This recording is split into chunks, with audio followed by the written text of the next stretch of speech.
అనంత్ గారు మీరు కూడా సేమ్ అది ఒకవేళ చెప్పాలంటే లైక్ అరే మేమున్న టైంలో కూడా ఇలా ఎవరన్నా హయ్యర్ వీళ్ళు ఇలా నిజంగా ప్రెజెంట్ చేస్తుంటే సూపర్గా ఉంటుంది కదా.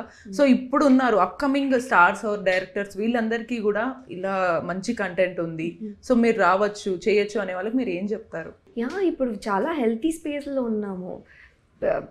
ముందు ఒక టెంప్లెట్ ఉండింది, ఇదే కైండ్ ఆఫ్ ఫిల్మ్సే తెలుగు ఆడియన్స్కి నచ్చుతాయని. But after Covid everything has been changed.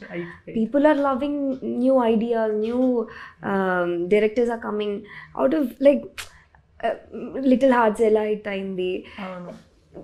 చాలా పెద్ద పెద్ద చేంజెస్ చూస్తున్నాం ఇప్పుడు సినిమాలో. Anybody who has talent just can come and do. ఫోన్లోనే చేసి they can become a big hit. So it's in a very healthy nice phase ఇప్పుడు. And ఇప్పుడు మీరు అన్నట్టుగానే మూవీస్ కూడా చాలా వైడర్ రేంజ్కి వెళ్తున్నాయి. లైక్ చిన్న పెద్ద అనేది లేదు, బట్ స్టిల్ కొన్నిసార్లు కంటెంట్ బాగుంటే అది కూడా చాలా పాన్ ఇండియా లెవెల్ హిట్ అవుతుంది. సో మీరు చాలా ఇయర్స్గా ఇండస్ట్రీలో ఉన్నారు, మీ ఐస్ కూడా కొంచెం అట్రాక్టివ్గా ఉంటాయి. సో మీరు ఏదన్నా లైక్ ఏదన్నా ఈ రోల్ మిస్ అయ్యానే, సో నేను కూడా ఇలాంటివి చేసి ఉండాల్సింది, లేదా ఇంకా స్ట్రాంగ్గా కంటిన్యూస్గా ఫీల్డ్లో కంటిన్యూస్ చేసి ఉంటే మంచి రోల్ వచ్చేదేమో అనే ఫీలింగ్ ఉంది అక్కడ? ఐ ఎమ్ ప్లాన్డ్ ఇక్కడ. నేను ఇంకొక 60 years నాకు వచ్చే వరకు ఇక్కడే ఉంటాను. Long way to go.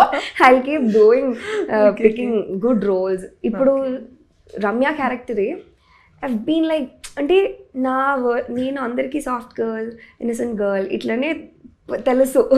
నా other version at home are very few people కి మాత్రమే తెలుసు. Maybe on set with people who I'm comfortable with వాళ్ళకే తెలుసు. So Ramya is pretty much me. కొత్త రమ్య కనిపిస్తుంది. I've been waiting to do this, అంటే ఇట్లాంటి ఒక రోల్ చేయడానికి. All excited. సూపర్. అంటే ఇందులో మీరు ఏవైతే బయట చూపించిన క్వాలిటీస్ ఉన్నాయో అవి అందులో ఉంటాయి మీవి.